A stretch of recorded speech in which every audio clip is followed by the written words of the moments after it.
Students, आज हम पढ़ेंगे physical properties of carboxylic acid. Carboxylic acid की फिजिकल प्रॉपर्टीज क्या हैं। कार्बोक्सिलिक एसिड क्या होता है, मैं यहाँ पे लिख लेता हूँ COOH। ऐसे ऑर्गेनिक कंपाउंड जिनमें कार्बोक्सिलिक ग्रुप जो है वो फंक्शनल ग्रुप हो, कार्बोक्सिल ग्रुप। ठीक है, इसको हम कहते हैं कार्बोक्सिल ग्रुप जो है एज अ फंक्शनल ग्रुप लगाओ किसी भी ऑर्गेनिक कंपाउंड में, तो हम कहते हैं कि वो क्या है, कार्बोक्सिलिक एसिड हैं। और यहाँ पे क्या होगा जी, R।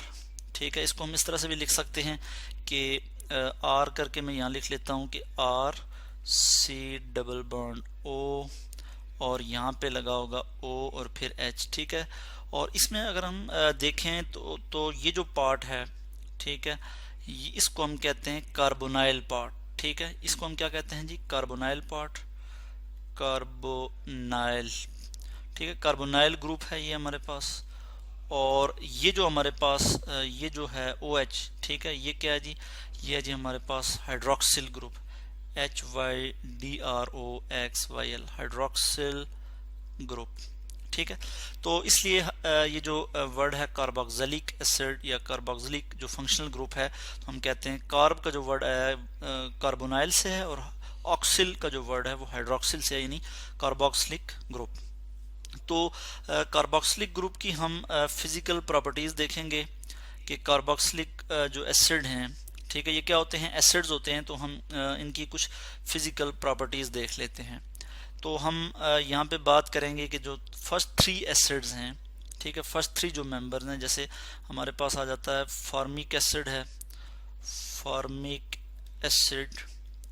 फॉर्मिक एसिड में हम इसका लिख लेते हैं formula HC double bond OH। ये क्या है जी, फॉर्मिक एसिड है। R की जगह कोई हाइड्रोकार्बन चेन हो सकती है, या अल्काइल ग्रुप हो सकता है, या फिर H भी हो सकता है। जैसे यहाँ पे मैंने लिख लिया फॉर्मिक एसिड है। इसी तरह हमारे पास एसिटिक एसिड है। एसिटिक एसिड क्या होता है, CH3C डबल बॉन्ड O, और फिर यहाँ पे क्या हो जाएगा, OH। ठीक है, यानी ये क्या है, एसिटिक एसिड, एसिटिक एसिड। इसी तरह से हम आगे देखेंगे तो आगे हमारे पास क्या आ जाएगा, एसिटिक एसिड के बाद थर्ड जो मेंबर हम यहाँ लिखेंगे, यानी propanoic acid, propanoic, propanoic acid. अच्छा, ये जो नाम है एसिटिक एसिड, ये इसका कॉमन नेम है। ठीक है, इसकी ओरिजिन से है कि एसिटिक एसिड कहाँ से, इसकी ओरिजिन क्या है। तो इसकी जो ओरिजिन है, यानी एसिटम्स, ये वर्ड एसिटम से निकला है। एसिटम जो है ये लैटिन वर्ड है, विच मीन के जो है वानिगर। ठीक है, सिरका जो होता है उसमें होता है एसिटिक एसिड, तो हम कहते हैं कि ये एसिटिक एसिड है। इस तरह प्रोपेनोइक एसिड में क्या होगा, CH3CH2C डबल बॉन्ड O, और फिर यहाँ पे हो जाएगा OH। तो ये क्या है, प्रोपेनोइक एसिड है। 3 कार्बन है इसमें, 1 2 3, और ओइक एसिड हम कहते हैं, ये इसका आयुपैक नेम है, हम कहते हैं प्रोपेनोइक एसिड। फिजिकल प्रॉपर्टीज की अगर हम यहाँ पे बात करें तो जो फर्स्ट 3 मेंबर्स हैं उनका हम कहते हैं कि ये कलरलेस लिक्विड हैं, कलरलेस, कलरलेस लिक्विड, LIQUID। ये तीनों के तीनों जो हैं ये कलरलेस जो है वो लिक्विड हैं। उसके बाद हम देखते हैं कि इनकी जो स्मेल है वो क्या है जी, इनकी जो ऑडर है वो पंजेंट स्मेल है। हम बल्कि लिख लेते हैं कि पंजेंट स्मेल होती है, चुभने वाली, PUNGENT। ठीक है, PUNGENT, पंजेंट स्मेल। इसी तरह से हम अगर बात करें उसके बाद जो नेक्स्ट 3 एसिड्स होते हैं, यानी जो कार्बन 4 से लेके कार्बन 6 तक, ठीक है, वो भी कलरलेस लिक्विड होते हैं, मगर उनकी जो स्मेल होती है वो समवट अनप्लेजेंट होती है। हम कहते हैं कि इनकी जो स्मेल है, अगर हम इनकी बात करें तो इनकी जो स्मेल है वो समवट अनप्लेजेंट होती है। तो मैं यहाँ लिख लूँगा अनप्लेजेंट, PLEASENT, समवट अनप्लेजेंट। इसके बाद अगर हम सॉल्युबिलिटी की बात करें कि इनकी सॉल्युबिलिटी क्या है, वाटर में इनकी क्या सॉल्युबिलिटी है, सॉल्युबिलिटी। ठीक है, यानी वाटर में कितने ये हल पजीर हैं। तो फर्स्ट 4 जो मेंबर हैं, formic acid, acetic acid, propanoic acid और फिर ब्यूटानोइक एसिड, ठीक है, ये बहुत ज़्यादा सॉल्युबल हैं वाटर में, very soluble, very soluble, SOLUBLE, very soluble in water. और कौन से जी, यहाँ पे मैं लिख लेता हूँ C1 से लेके C4 तक, ठीक है, यानी कार्बन 4 तक, यानी जिसमें 4 कार्बन होंगे उसको हम कहेंगे ब्यूटेनोइक एसिड। और उसका मैं यहाँ पे अगर फार्मूला लिखूं तो किस तरह से लिखूंगा कि यहाँ पे एक CH2 और ऐड कर दूंगा, CH3 CH2 CH2 C double bond O OH। इसको हम क्या कहते हैं जी, butanoic acid, butanoic acid. Oic जो है इसकी सुफिक्स है, मैं पहले भी हम प्रीवियस वीडियोस में भी हम बात कर चुके हैं कि ओइक एसिड, ठीक है, इनकी सुफिक्स है ब्यूटेनोइक एसिड ACID, ठीक है। तो ये इनका जो है IUPAC नेम है, international union of pure and applied chemistry की तरफ से ये रिकमेंडेड नेम है और हम इसको यूज करते हैं। तो ब्यूटेनोइक एसिड, ठीक है, 1 2 3 4 कार्बन है तो हम कहेंगे ब्यूटेनोइक एसिड। तो सॉल्युबिलिटी फर्स्ट 4 जो मेंबर हैं उनकी सॉल्युबिलिटी जो है वाटर में बहुत ज़्यादा है, वेरी सॉल्युबल हैं। और ये क्यों होते हैं कि ये इसलिए कि ड्यू टू हाइड्रोजन बर्निंग, ठीक है, इंटरमॉलिक्यूलर हाइड्रोजन बर्निंग की वजह से, इंटरमॉलिक्यूलर हाइड्रोजन बर्निंग के लिए मैं इस तरह से लिख लूंगा H बर्निंग, ठीक है।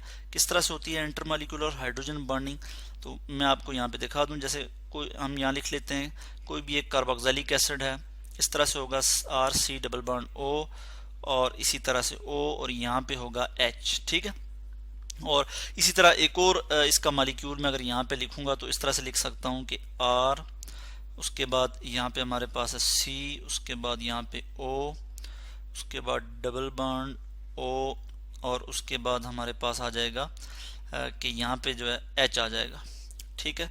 और यहाँ पे ये जो ऑक्सीजन चूंकि हाईली इलेक्ट्रोनेगेटिव एलिमेंट है, ये जो है ये क्या करेगा, इस पे पार्शियल नेगेटिव चार्ज है, इस पे पार्शियल पॉजिटिव चार्ज है, और इसी तरह इस पे पार्शियल नेगेटिव चार्ज है, इस पे पार्शियल नेगेटिव चार्ज, इस पे पार्शियल पॉजिटिव चार्ज।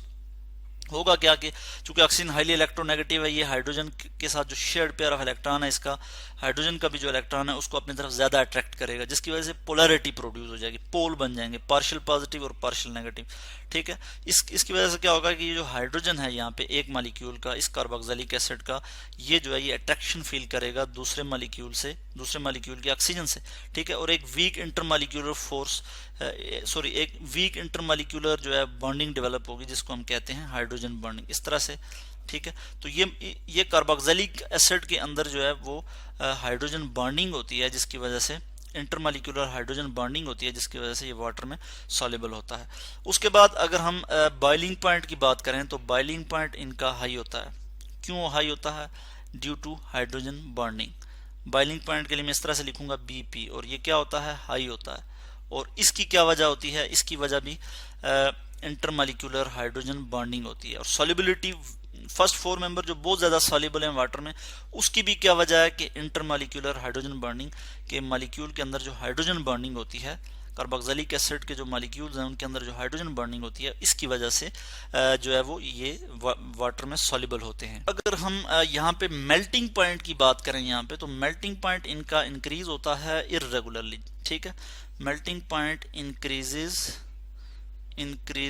इर्रेगुलरली, IRR मैं यहाँ लिख लेता हूँ इर्रेगुलरली। किस तरह से कि जो इवन नंबर ऑफ, जिस ऐसे कार्बोक्सिलिक एसिड जिनमें even number of carbon atom है, इवन नंबर हैं कार्बन जो है वो इवन नंबर में है, कार्बन के लिए मैं C लिखूंगा, तो उनका जो मेल्टिंग पॉइंट होगा वो रिलेटिवली हाई होगा, ठीक है, HIGH, ठीक है। जैसे यहाँ पे मैं बात करूँ ब्यूटेनोइक एसिड, उसमें 4 कार्बन है, ठीक है, तो 4 जो है क्या है? इवन नंबर है, तो इसका जो मेल्टिंग पॉइंट होगा वो ज्यादा होगा C5 से। C5 जो है जिसमें कार्बन 5 है, यानी पेंटानोइक एसिड, उसका जो होगा वो ऑड नंबर होगा। कार्बन क्या है?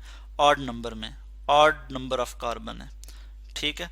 तो इसलिए इनका जो मेल्टिंग पॉइंट जो होगा वो कम होगा, जो इवन नंबर, ऐसा कार्बोक्सिलिक एसिड जिसमें even number of carbon atom मौजूद होंगे। तो इस तरह से आज हमने कुछ फिजिकल प्रॉपर्टीज की बात की कार्बोक्सिलिक एसिड की, कि कार्बोक्सिलिक एसिड की फिजिकल प्रॉपर्टीज क्या हैं।